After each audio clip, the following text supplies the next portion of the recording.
In this video we're going to show you how to complete a test for synthetic cannabis, K2 or K3 mix, often referred to as spice in the market. It's been developed quite recently as an alternative to cannabis, but there are detection tests widely available now in strip, cassette and on multi-dip cards. And you'll see on this foil we have a K2 test strip. The 5mm just refers to the width of the test, lot number and expiry date, so before you start the test it's worthwhile just checking that the date is well within the expiry date of the test to ensure that you've got an accurate test. Now all you have to do to detect or screen for K2 cannabis is remove the test strip from the pouch, and here we have a pretty typical 5mm urine dip test.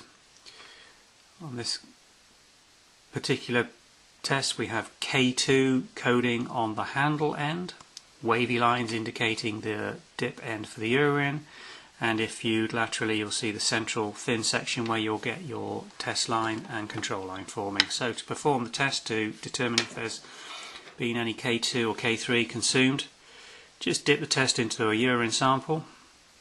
You need to dip the test for approximately 3, 4 or 5 seconds until you see the dye starting to travel, as you can here, through the central section. Just recover the sample, and then we're waiting for a test line and a control line to form, and this will take anywhere between 1 and 10 minutes.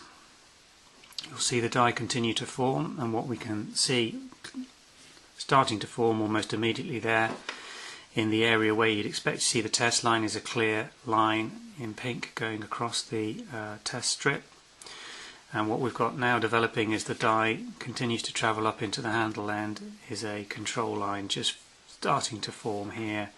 So this test is a negative test result. You've got both the control line forming and the test line indicating that there is no drug present in the sample to bind at the colloid in the area of the test line and stop the dye from binding in that area. A positive test would be shown by a clear control line but the absence of any test line at the 10-minute read interval. But in negative tests where you've got both lines forming, as in this example, nice and quickly, there's no need to wait for the full 10 minutes. This is a clear negative result for K2, K3 spice, indicating that those drugs have not been consumed or present in this sample.